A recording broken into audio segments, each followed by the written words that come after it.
আসসালামু আলাইকুম। আজকে আমি ডিম খিচুড়ি রান্না করব। আমি চুলাতে গরম পানি বসিয়ে দিয়েছি, পানিটা বলক হয়েছে। এখন আমি 4টা ডিম দিয়ে দিলাম। এটা আমার পালা মুরগির ডিম। আমি এখন আলুটাও দিয়ে দিলাম, ডিমের সাথে আলুটা সিদ্ধ করে নেব। এখানে আমি 1 পট চাল নিয়েছি মসুরের ডাল আর বুটের ডাল। এটা আমি ভালো করে ধুয়ে ভেজে রাখবো। আমার ডিম আর আলু সিদ্ধ হয়ে গেছে। এখন আমি লবণ হলুদ দিয়ে মেখে রাখবো। আমার মাখা হয়ে গেছে। এখন আমি চুলাতে পাতিল বসিয়ে দিলাম। পাতিলটা গরম হয়ে গেছে, সরিষার তেলও গরম হয়ে গেছে। এখন আমি ডিম আর আলুটা লাল লাল করে ভেজে নেব।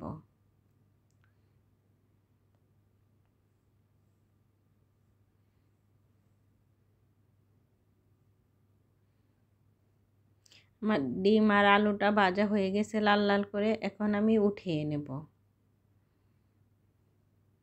এখন আমি দিয়ে দিলাম পেঁয়াজ আর কাঁচামরিচ আর পেঁয়াজ একটু ভেজে নেব।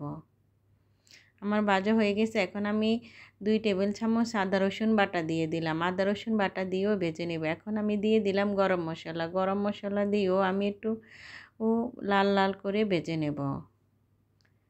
আমার ভাজা হয়ে গেছে। এখন আমি একটু গরম পানি দিয়ে দিলাম মশলাটা কষানোর জন্য। আমি এখন মশলা দিয়ে দিব স্বাদ মতো লবণ, 1 চামচ হলুদের গুঁড়া, 1 চামচ জিরার গুঁড়া, 1 চামচ মরিচের গুঁড়া, 1 চামচ গরম মশলার গুঁড়া দিয়ে আমি ভালো করে কষিয়ে নিলাম। কষিয়ে আমি চাল ধুয়ে রাখা একবারে পানি ঝরিয়ে আমি ভালো করে কষিয়ে নেব। আমি খিচুড়িটা লেটকা রান্না করব না, ঝরঝরা রান্না করব।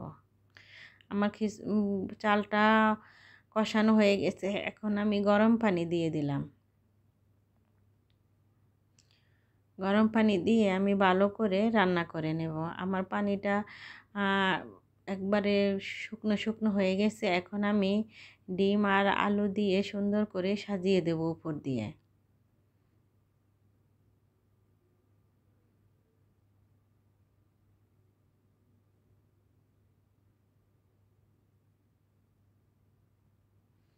আমার সাজানো হয়ে গেছে। এখন আমি 2 টেবিল চামচ ঘি দিয়ে দিলাম। ঘি দিয়ে আমি ঢাকনা দিয়ে 10 মিনিটের জন্য রেখে দেব।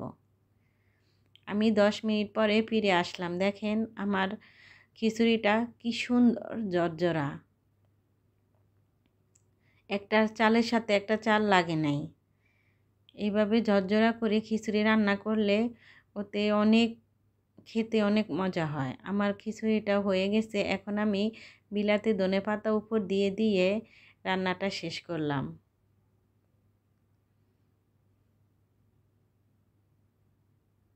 দেখেন কি সুন্দর ঝরঝরা, একবারে কি সুন্দর লাগে। আমি এখন পরিবেশন করব।